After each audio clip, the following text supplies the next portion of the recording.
cuando justo el día de ayer yo estaba viendo de vuelta las clases, porque yo las grabé y las vuelvo a ver, y por casualidad justo vi una parte en que usted nos estaba dando una parte de la clase que salía justo en 5 segundos, que fue cuando nos asignó los grupos.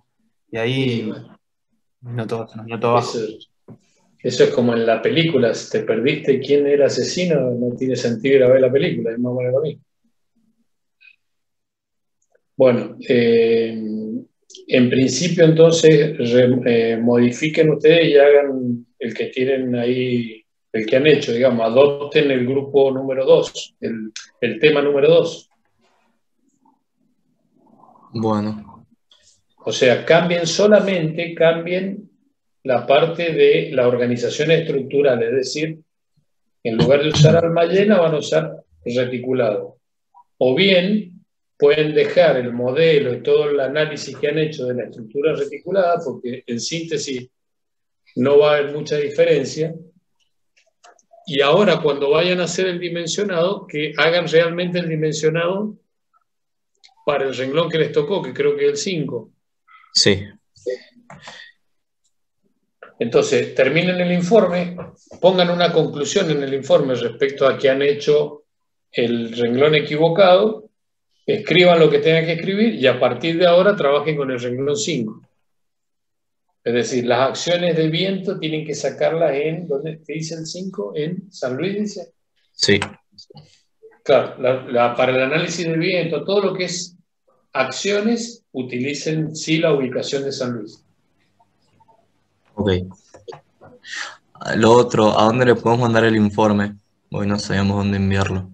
¿Qué Se grupos lo son? mandamos. El grupo 2, los cuatro Es que tengo fantásticos. que habilitar, ahora en un segundo habilito la entrega de la tarea. Bien. Bueno, Un agregamos eso a segundo. las conclusiones. Sí, cuando termine la clase ahora, habilito la tarea para que la puedan subir. Bueno, profe. Bien, ¿han trabajado algo en las acciones? Hola No, Daniel, todavía no. buenas tardes a todos. Hola Edu, ¿cómo estás? Bien, bien. ¿Vos? Edu, ¿vos qué grupo tenías de corrección? ¿Te acordás? Sí, el grupo 3 y no sé si queda algún otro sin corregir, lo puedo tomar yo también, no sé. Mira, claro que después esto se ha armado en 5 grupos, cuando nosotros distribuimos nos ha quedado uno sin asignar. Bueno, El lo veo grupo yo. 1 ya está corregido, el grupo 2 también está corregido. Después vos Perfecto. tenías el 3. El 3. Bien. Bueno, ahí los chicos del grupo 3 que preguntaban, ahí está mi querido Totter, coordinen con él la entrega de la corrección. Bueno, gracias. Y después, Edu, no sé, yo no me acuerdo ahora, Si el tenés algún Dani otro Rodríguez, libre, dámelo y listo, no hay problema. y el grupo 4 quedaría, me parece que no lo habíamos asignado. Bueno, ¿Seguimos? ¿Lo ves? Entonces vos ves el grupo 4, Edu. yo veo el 3 y el 4. ¿Cuál era el nombre de Dale, fantasía del 3? después lo vamos circulando, dale. El grupo Perfecto. 3 es los menta granizada. Pues. Los menta granizadas es mi gusto preferido de helado, así que está buenísimo. No puede ser. ¿Y el grupo 4? ¿Cuál significa que es mayor a 0? Sí, un número de expresión A mayor a 0 significa que la pendiente es positiva. ¿Qué? ¿Quién está estudiando geometría analítica ahí? Estamos en otra clase, me parece. Se filtró otra clase. Bueno, la gente del grupo número 3, entonces los menta arreglan enseguida con Eduardo, y el grupo 4, que no sé quiénes son, no deben tener nombre, no tienen nombre asignado todavía, seguramente. ¿Hay alguien presente del grupo 4? Sí, pero no tienen, me parece que no tienen micrófono. Recién escribió ahí uno de los chicos del grupo 4. Lo que pasa es que estábamos en clase y se cayó la conexión, tuvimos que reconectarnos. Bueno, yo después le escribo en el chat, sino en el grupo 4 también se conectan con Eduardo y lo resuelve, ¿verdad? Perfecto. Bien. Bueno, para los que tengan consultas respecto de las acciones, si han tenido problemas, para que nos vayan Ingeniero. comentando. Sí. ¿Y el grupo 5? El grupo 5 lo tiene Daniel Bonilla. Ahora le digo a ver por qué, si ya tiene la entrega. Bueno. Ok, gracias.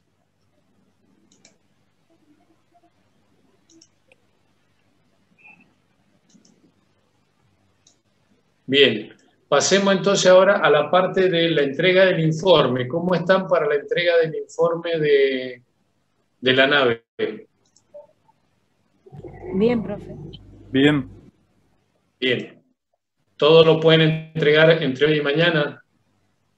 Sí. Bueno. Sí. Listo. ¿Sí? ¿Alguien no puede? Sí, ingeniero. Bien. Me gusta la unanimidad en las conversaciones. Vamos a empezar a hacer preguntas entonces de lo que han visto hoy en clase para ver si han estado prestando atención. Entonces va a ser entrega, informe de la nave, trabajo integrador.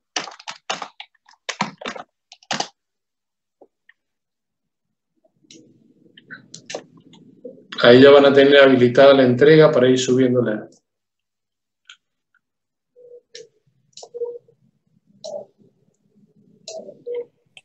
Ahí es importante que tengan en cuenta que cada grupo presenta una sola entrega, si no tenemos tantos documentos dando vuelta.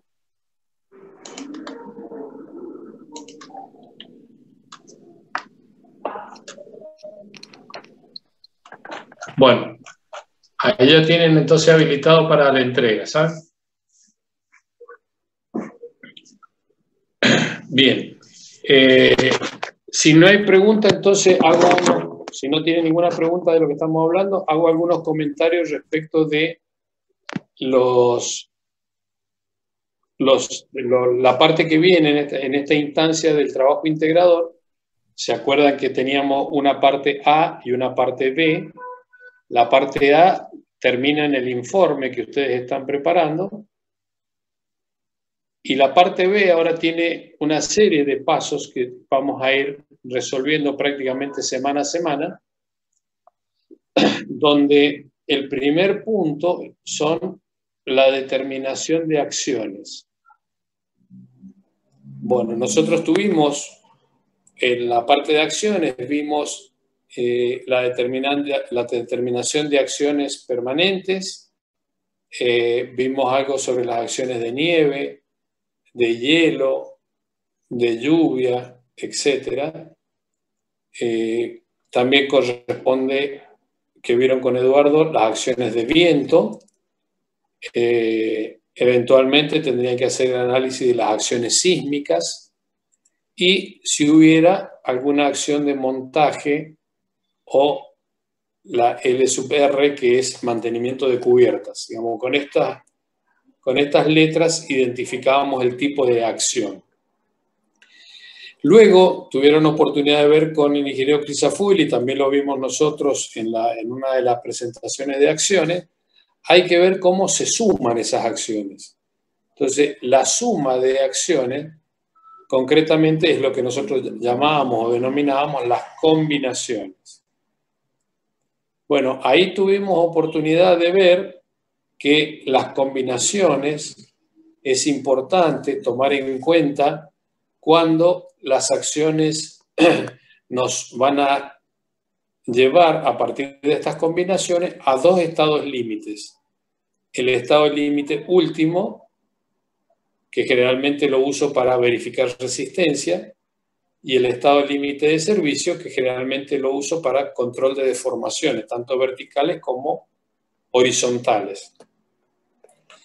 Entonces, si bien estas combinaciones se puede hacer sumando las acciones que ustedes han determinado, a veces eso es inconveniente porque no siempre se pueden sumar las acciones. Por ejemplo, en el ejemplito que estaba anexo a la presentación de acciones, decía, si tengo una carga uniformemente distribuida, por ejemplo, designada con la letra D, y después tengo una carga de montaje designada con la letra L, bueno, si yo planteo la combinación, por ejemplo, que dice 1,2 de D más 1,6 de L, no puedo sumar estas acciones porque son acciones diferentes en cuanto a su forma de transmisión. Una es una carga distribuida, la otra es una carga puntual. Pero lo que sí puedo hacer, y entonces es lo que se sugiere, determinar las solicitaciones que están asociadas a cada una de estas acciones. Entonces voy a tener, por ejemplo, estos dos diagramas de momentos flectores. Y entonces la pregunta es acá, ¿a dónde hago la combinación? Porque ahora sí puedo combinar estos dos diagramas y puedo usar esta expresión, porque entonces, ¿qué voy a hacer? Voy a decir 1,2 del momento debido a la carga D más 1,6 del momento debido a la carga L. Es decir, en lugar de sumar directamente las acciones que obtuve acá en este análisis, voy a sumar los efectos que producen las acciones. Entonces, es más sencillo, y a veces es posible, en otros casos no, es para las combinaciones sumar los efectos de las combinaciones. Entonces, ¿en qué sección me interesa conocer el momento?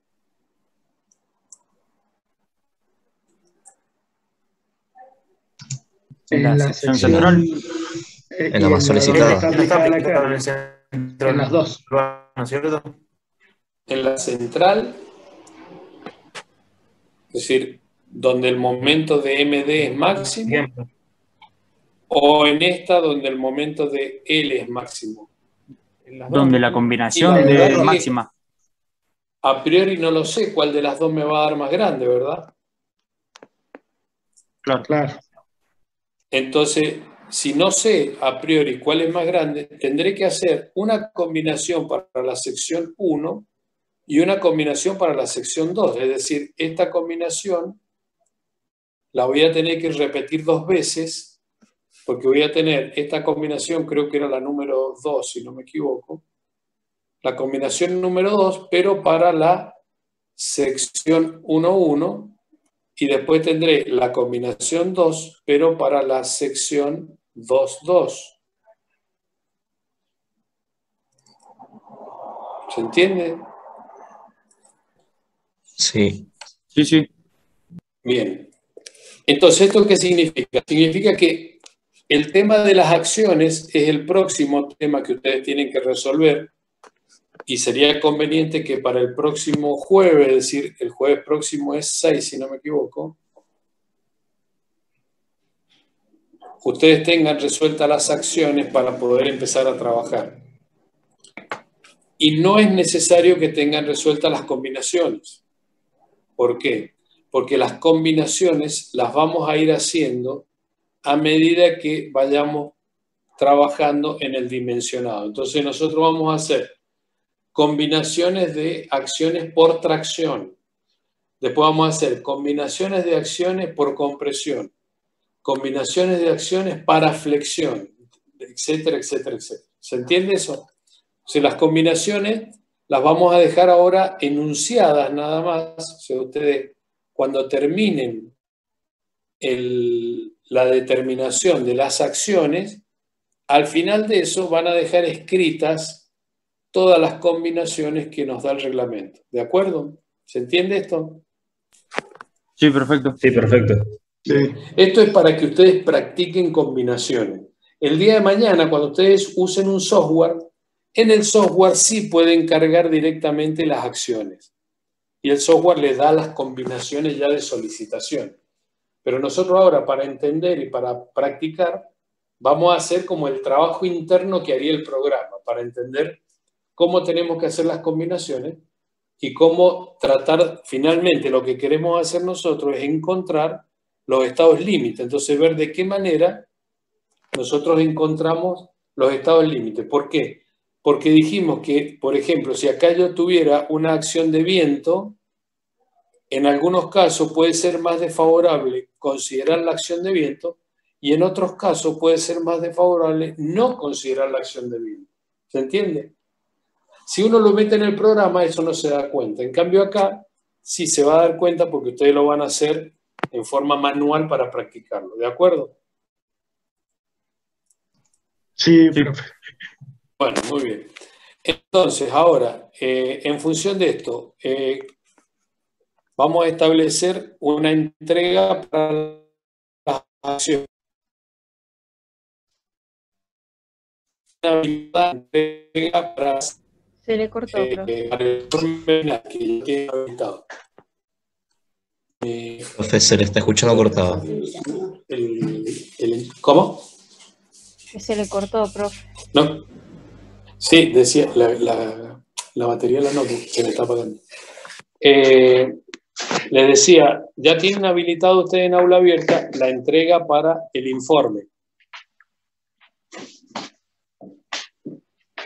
¿Sí? Que ahí le hemos puesto como fecha límite el 30 del 4, o sea, mañana. ¿Está bien? Sí, sí. ¿Bien? Sí, profe. Sí, por supuesto. Bien. Bien, ahora entonces tenemos que poner una fecha, porque le vamos a poner fecha para que ustedes no se atrasen. Entrega de acciones.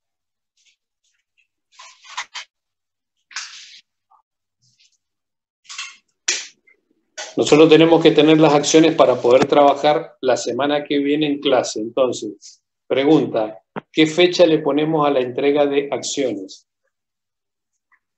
Grupo 1, diga algo. La semana que viene. Soldadito. ¿Cuándo? Diga.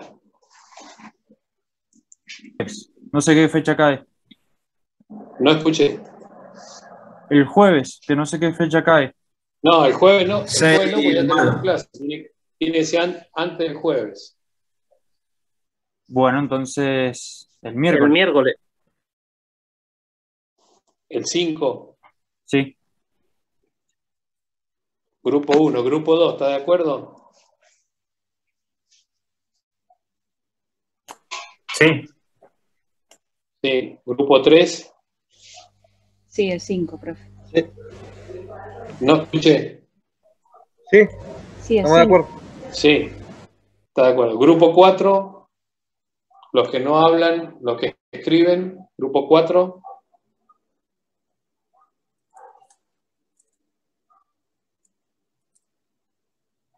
¿No hay nadie del grupo 4? Bueno. Grupo 5, ASTM. Sí, Sí, de profe. acuerdo. No hay problema. Bien. Bueno, sabe el 4 que obviamente por mayoría va a perder. El 5 del 5 tenemos la entrega de acciones para que las suban al aula abierta, ¿de acuerdo? ¿Tienen clase el 5 del 5 en la tarde? Sí. Sí, Sí. hasta las 6. Ajá. Hasta las 6. Después de las 6 nada, libre.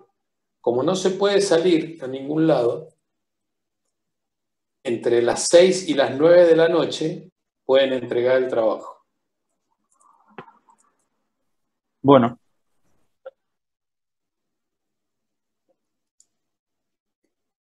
¿De acuerdo? ¿Alguien no está de acuerdo? Me dice ahora. Y si no, calla para siempre. 23:30. A las 23 hay que estar en la casa, ya no puede estar saliendo, así que no. Pero 23:30 es el horario que no se permite hacer nada. Bueno. Lo tomo, listo, 23:30. Listo, quedamos así. Bien, ¿alguna pregunta de esto? No, profe. No, profe. Bien. Bueno, Ingeniero. ¿tienen consultas respecto de acciones? ¿Han tenido algún problema? Además de lo que hablamos el otro día en consulta.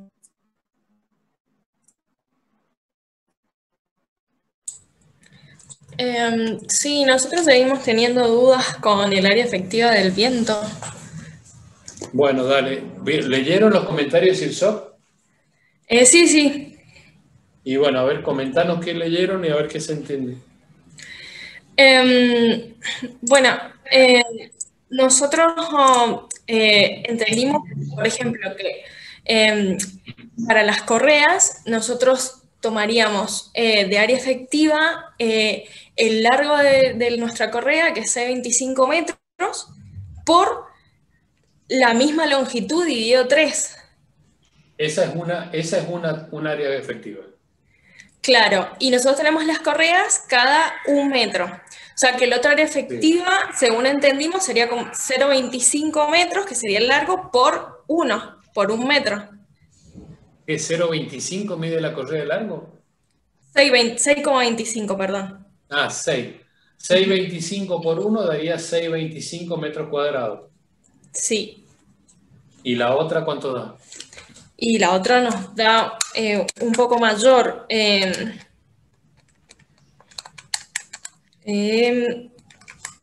Nos da 13. Entonces, ¿cuáles son los dos valores, por favor, si lo podés recordar para que lo... Una sería 6,25 metros cuadrados y la otra sería 13 metros cuadrados. Bien, ¿y cuál hay que tomar entonces de las dos? Y tendríamos que tomar la más grande. ¿Por qué? Porque también decía como que no podía ser, o sea que no podíamos multiplicarlo por un número que sea menor a la longitud de 3. ¿Por qué? Eso no sé. Ya, bueno, ¿y qué es lo que entendieron de lo que leyeron? Porque si no, no han entendido lo que han leído.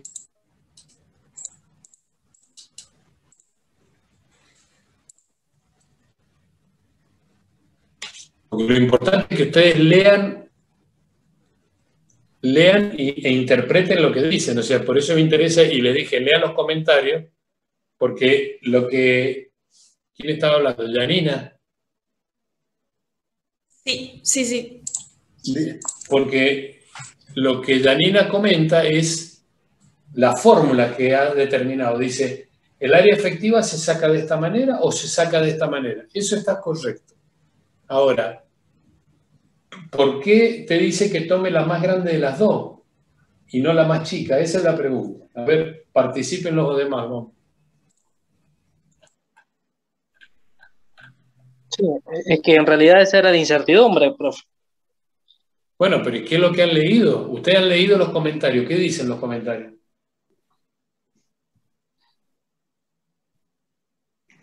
En los comentarios dice que se pueden tomar o sea, se puede calcular de las dos maneras, o sea, hay dos formas, pero hace una aclaración sobre que se aumenta el área para disminuir la presión. El cálculo del área efectiva es una cuenta matemática y dice, el área efectiva se calcula de esta manera o de esta manera. Le da dos fórmulas. De esas dos fórmulas de calcular el área, le dice, de estas dos tome la mayor. Pero después, solamente esa indicación es a los efectos de determinar la carga de viento o para determinar el coeficiente G por CP, nada más. Después, para aplicar la carga sobre, por ejemplo, la correa, hay que multiplicar la carga por el ancho tributario, es decir, ¿cuánto dijiste, Janina? ¿Era 0? 1 metro era. Sí, 1 metro. Por 1 metro, o sea, la carga por metro cuadrado se multiplica por la separación, en este caso 1 metro, y entonces la carga queda expresada por unidad de longitud. Pero a los efectos de calcular la acción de viento, acá le está diciendo que cuando usted vaya a usar el G por CP, que si cuando entramos a las tablas a buscar estos coeficientes, que son los coeficientes eólicos de presión exterior, te dice que, fíjate que dice, este área no necesariamente corresponde a una superficie del edificio real. De hecho, la superficie que ustedes están usando, que decían era L por L sobre 3, están diciendo que este L sobre 3 sería como un ancho tributario ficticio. Es decir, ¿qué es lo que está diciendo? Ustedes sacan, supongamos que tengo una correa Voy haciendo correas acá, una al lado de la otra. Este es un caso.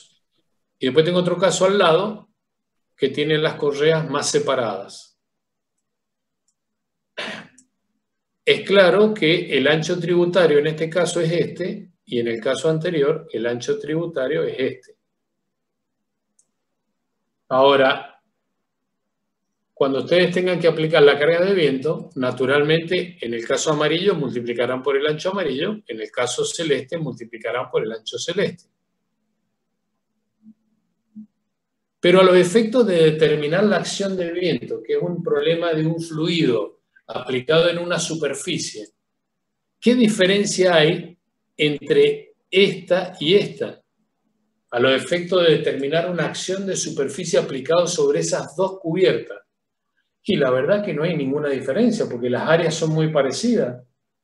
Si yo tengo que estos dos edificios son dos edificios que están ubicados en la misma zona, en donde lo único que ha cambiado en un caso es la separación de correa, porque tiene una separación amarilla, mientras que en el otro caso tiene la separación celeste. Pero a los efectos de la determinación de la acción de viento, la presión o la succión, si el efecto del viento sobre otra construcción, que nosotros, de acuerdo a esto, lo estamos midiendo con un coeficiente G por CP, a los efectos de la determinación de la acción de viento, los dos casos dan lo mismo. Entonces, ¿qué pasa? Si uno tomara el caso amarillo, tendría un área muy angostita de viento, muy pequeña el área, y entonces ustedes han visto que cuando las áreas son pequeñas, las acciones de viento tienden a ser grandes. Mientras que en el segundo caso, nosotros tenemos que el área es un poco mayor, y entonces obviamente la acción de viento será menor. Entonces, con el solo objeto de determinar la acción de viento, es decir, de determinar este coeficiente G sobre CP que se indica acá, el reglamento le dice, tome el ancho tributario por la longitud de la correa. Ahora, si ese ancho tributario fuera demasiado angosto, es decir, que da una superficie muy alargada, está conduciendo a una acción de viento que es irreal. Entonces le dice, considere o bien el área tributaria, o bien considere un ancho tributario ficticio que vale L sobre 3. Y entonces solamente a los efectos de la determinación de la acción de viento se considera este concepto que se llama área efectiva de viento.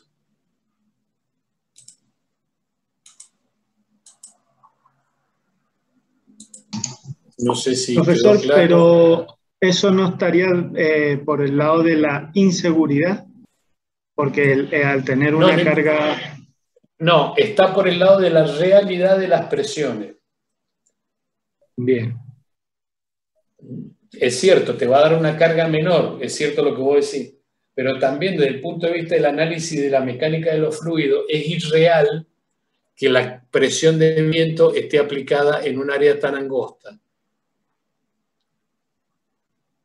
Y entonces por eso el reglamento ha definido este concepto de área efectiva. Entonces ahora, con este criterio, por favor, relean lo que dice el comentario. ¿Ah? ¿Está bien?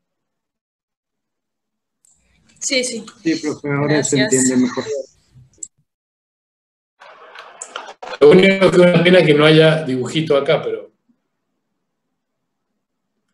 léanlo los comentarios, lean lo que dice y creo que se les va a aclarar un poquito más. Y otra consulta, esto se hace por elemento, ¿no es cierto? O sea, no es por la nave la longitud completa, sino por la longitud del elemento a analizar. Sí, porque normalmente analizás en un componente. Bien, bien, se entiende.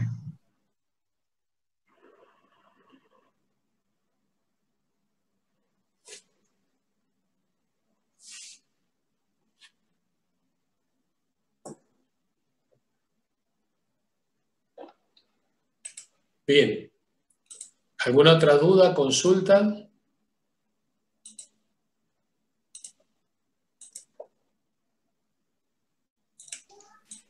Ingeniero, yo tenía una duda respecto del ejercicio que estaba al final de la presentación de combinación de acciones.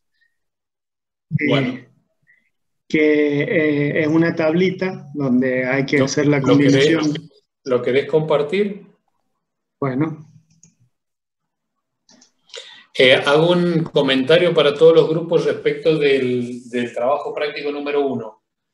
Observaciones en general. El ejercicio 2, que era sobre unas correas, una correa, casi nadie de los grupos ha hecho el análisis de carga, o sea, quizás no era muy claro el enunciado, pero ahí decía que era una cubierta de techo que recibía una carga L de 1 kilonewton por metro cuadrado. Bueno, ustedes tienen que diseñar ese paquete sobre las correas, es decir, si hay aislación, si hay cielos rasos, si el techo tiene teja, tiene chapa, tiene un entablonado de madera, etc. Hacer el análisis de carga, dibujar la sección transversal y después con esa carga D más la carga L que nosotros le dimos de datos, con eso tienen que hacer el ejercicio. No sé si quedó claro en las correcciones eso. Sí, una cosa, la carga muerta, nos ayudamos con el reglamento para determinar esas cargas. Con el 101. Bien. Dale. Ingeniero, ahí en los donde dice C1, C2, C3A, C3B. Son las combinaciones. Entiendo, sí, pero si nos fijamos en la parte de las combinaciones, acá, en estado límite de servicio, para la primera fórmula tenemos 3 combinaciones distintas. Y para el estado de servicio. Sí, porque este ejercicio es para las cargas de servicio. Estado límite de servicio. Sí, está mal la columna de las combinaciones, la letra. Ah, bien, perfecto, porque yo no entendía por qué como que faltaban algunas. Está mal. Está cortada y pegada la tabla anterior y ese es un error. Esa tabla la debo haber pegado más o menos durante 5 años. Es la primera vez que alguien lo observó. Lo cual me lleva a pensar que antes nunca nadie la vio. Bueno, eso era mi duda, pero en cierta forma, para hacer la combinación, acá... O es una estrategia para ver si leen los ejercicios. Bien. En la primera, por ejemplo, tenemos una combinación que sería D más F más la sumatoria de LI. Otra combinación sería D más F más W. Y otra combinación sería D más F. Correcto. Sería 1, 1, 1, 2, 1, 3. Bien, perfecto. Entonces sí se entendió. Lo que pasa es que en general tenés solamente una o dos acciones, nada más. Entonces, por ahí de las 3 subcombinaciones te quedan una o dos a lo sumo. Claro, sí, porque la de T no la tendríamos, por ejemplo. T no tendría, claro. Y de LI vos tendrías que poner abajo o L, o LR, o S, o R, o H. Claro, y en la tabla me figura L o LR. O sea, tengo que hacer una para L y otra para LR. Claro. Bien, se entiende. Sí, de todas maneras, ahí hay que usar el criterio. Por ejemplo, la acción de viento que se está tomando es un viento de diseño que corresponde a un viento de 150 kilómetros por hora. Entonces, lo que uno se tiene que preguntar, la carga L de montaje, es decir, un tipo subido arriba de una correa a 15 metros de altura, ¿va a estar ese día que está corriendo el viento de 150 kilómetros por hora montando la correa? No, yo creo que no. No, y en el hipotético caso en que esté, se va a caer, así que la carga L va a desaparecer. Claro. Está bien. Bien. Bueno, esa era mi duda, nada más. Bueno. Bueno, lo vamos a usar ahora como último 5 minutos y con esto terminamos. Para probar cómo han andado en la clase de hoy. Ya va quedando poca gente, lamentablemente, pero vamos a ver, vamos a preguntar a la gente. Roy Arias, ¿está? Sí, estoy. ¿Sí? Sí, sí. Bueno, ¿qué es lo que es el bloque de corte? El bloque de corte es un estado límite para tracción, para lo que son los elementos sometidos a tracción, que bueno, es es una combinación del aporte que realizan tensiones de tracción y tensiones de corte. Perfecto. Corte más Tracción. Más tracción, perfecto. Bien. Está bien porque hoy han visto el tema de tracción y es correcto lo que vos acabas de decir. Ahora les voy a mostrar un caso.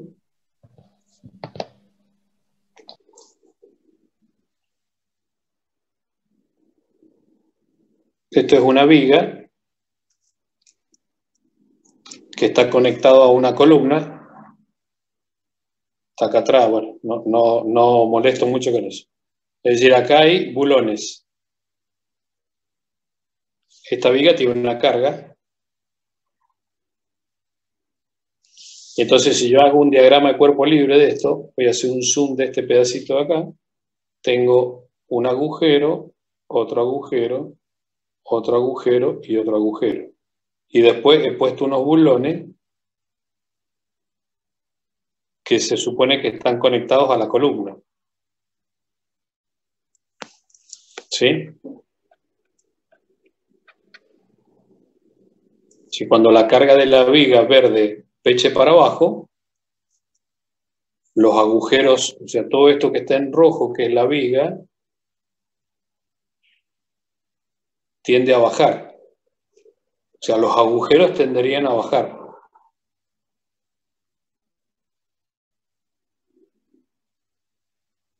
Y obviamente los bulones que están conectados a la columna reaccionan para arriba. Entonces yo tengo que la viga tiene este perfil por acá afuera. Entonces, ¿qué pasa en esta sección? ¿Qué esfuerzo se da en esta sección?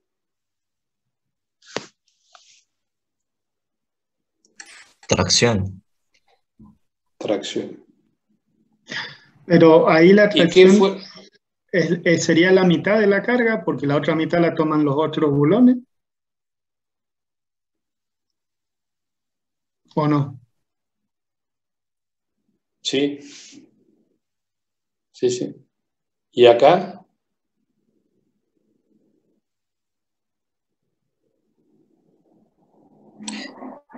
Corte. Corte. O sea, tensión tangencial. ¿Y acá qué pasa entonces? ¿Qué fenómeno se presentó ahí? Simultáneamente, porque esto es una cosa simultánea.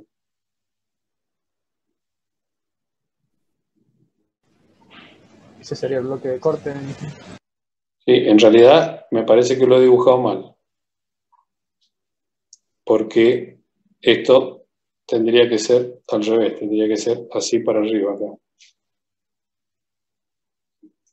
Y esto tendría que ser así acá.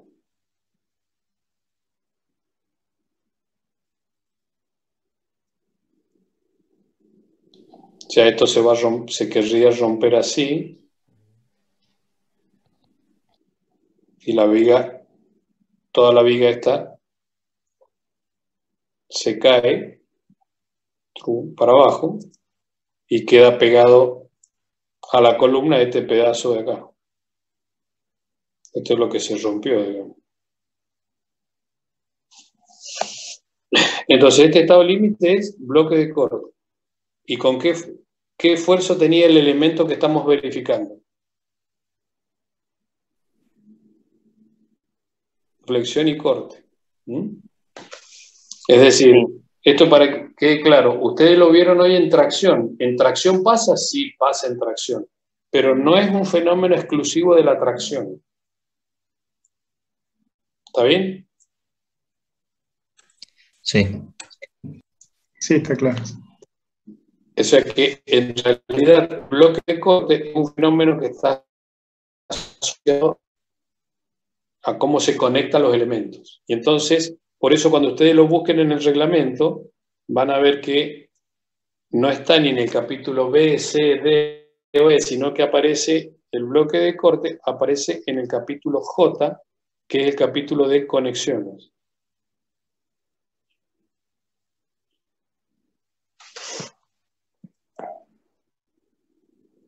Bien. Bueno, esto era como para Roy Arias.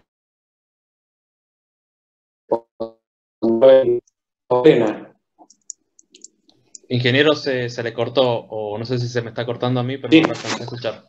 No,